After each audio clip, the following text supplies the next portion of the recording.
కేవలం అభివృద్ధి పైన, కేవలం డబ్బు పైన, బడ్జెట్ పైన, దానిపైన చర్చ పెట్టమనంటే మాట్లాడదాం. అట్లా కాకుండా మనకి అక్కడ కూర్చొని ఏది బుద్ధి పుట్టి అది మాట్లాడేచ్చే జనం నమ్ముతారనుకుంటే ఎట్లా?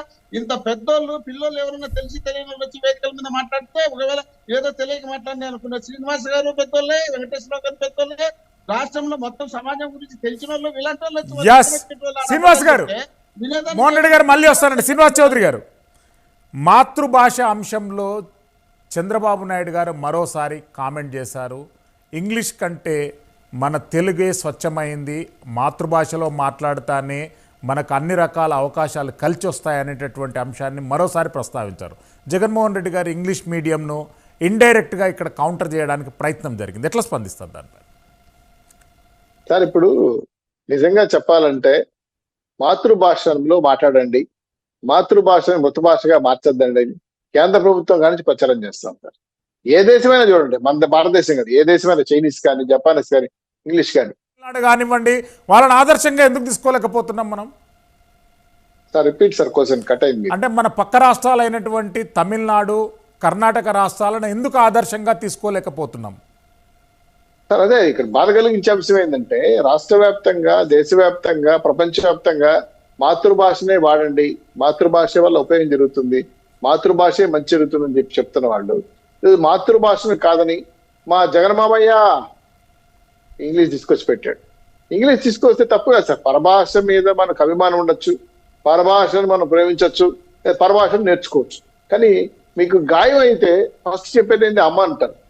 వాట్ ఈస్ దిస్ అంటారా? మీకు గాయం అయితే నా గాయం అయింది అమ్మ అంటారు. వాట్ ఈస్ దిస్ అంటారా?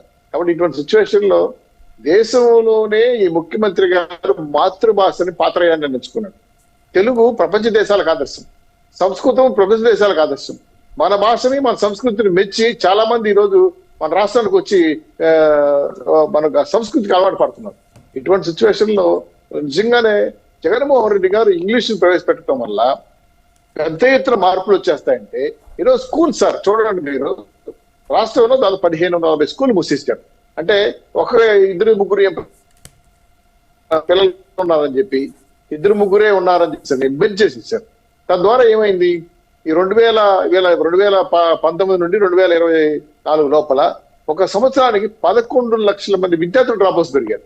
ఈ రోజు ప్రైవేట్ స్కూల్కి వెళ్ళిపోతున్నారు వాళ్ళు. ఇప్పుడు వేరే రాష్ట్రంలోకి వెళ్ళి, వేరే దేశంలోకి వెళ్ళి మాట్లాడితే ఆ భాష మాట్లాడితే నాకు అర్థమవుతుంది. కానీ ఈ రాష్ట్రంలో తెలుగు లేసి mom, dad, hi Jagan, hi Mohan Reddy, hi Venkatareddy అంటే ఎవరు వింటారు సార్? నాకు అర్థం కాలేదు. మీరు మాట్లాడాల్సిన మాటలు అమ్మ, నాయన, తల్లి, పిల్ల, పాప అని మన తెలుగు మాట కన్నా కమ్మదనం కొట్టుని చెప్పండి.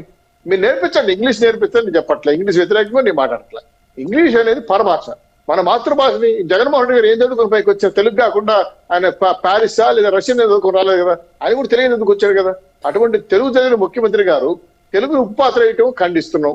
రెండు, ఇంగ్లీష్ పేరుతో గవర్నమెంట్ స్కూల్ని డిఎస్సి ఇవ్వకుండా, టీచర్లు గొంతు నొక్కుతూ, ఉద్యోగ పోస్టులు ఇవ్వకుండా స్కూల్ని నాశనం చేస్తూ, విద్యా వ్యవస్థను నాశనం చేస్తూ, గత 5 ఏళ్ళుగా పూర్తిగా విద్య పేరుతో జరుగుతున్న దుర్మార్గమైన నాడు నేడు పాఠశాలని చెప్పి పెద్ద ఎత్తున మోసం చేశాడు. ఒక తరాన్ని పూర్తిగా నాశనం చేశాడు. తద్వారా పిల్లల భవిష్యత్తు అభ్యంకరించడం అయిపోయింది. చివరికి 10వ క్లాస్ తర్వాత ఏ కాలేజీకి వెళ్ళాలి, ఏ ఇంటర్మీడియట్కి వెళ్ళాలి, ఏ సంస్థకి వెళ్ళాలి అర్థం కాక, విద్యా మార్పులు భరించలేక ఫ్రస్ట్రేషన్ కూడా చనిపోయిన కూడా ఉన్నారు ఈ రాష్ట్రంలో. కాబట్టి సిచ్యువేషన్ లో విద్యని, అలాగే చదువుని ప్రయారిటీ ఇవ్వాల్సిన బాధ్యత ముఖ్యమంత్రి గారు పక్కన పెట్టేసి, మాతృభాష మీరైనా నేనైనా ప్రపంచంలో ఏ వ్యక్తి అయినా సరే ఫస్ట్ మాట్లాడేది మాతృభాషే. తల్లి తర్వాత వచ్చిన మాట ఏదైనా ఇంకో పాట. అటువంటి తెలుగుని ఈరోజు ప్రపంచం అంతా మెచ్చుకుంటా ఉంటే, జగన్మోహన్ రెడ్డి గారు మాత్రం ఓన్లీ ఇంగ్లీష్ మాత్రం నాకు అభిమానం, ఆయన పుడతానే ఇంగ్లీష్ నేర్చుకొచ్చాడో నాకు తెలియదు. ఇటువంటి సంస్కృతిని ఇంప్లిమెంట్ చేయడం, ఇంజెక్ట్ చేయడం అనేది తెలుగు రాష్ట్రాలకి, తెలుగు ప్రజలకి తీరని అవమానం. అలాగే తెలుగు భాషా సంస్కృతికి పెద్ద గొడ్డలు పెట్టు. దీనివల్ల అనాథాలు జరుగుతాయి. సార్ మీకు తెలుసో శ్రీశైలం గారు, కేంద్ర సుప్రీంకోర్టు మాతృభాషతో తీర్పులు ఇవ్వండి, మాతృభాషతో మాట్లాడి కేసులు తీసుకోండి, మాతృభాషతో లిఖించండి కోర్టులు, హైకోర్టు, సుప్రీంకోర్టు, స్థానిక కోర్టుకి జీవోలు ఇచ్చాయి సార్. తెలుగు ఆ రాష్ట్రంలో భాషను ప్రయారిటీ ఇవ్వండి అని చెప్పి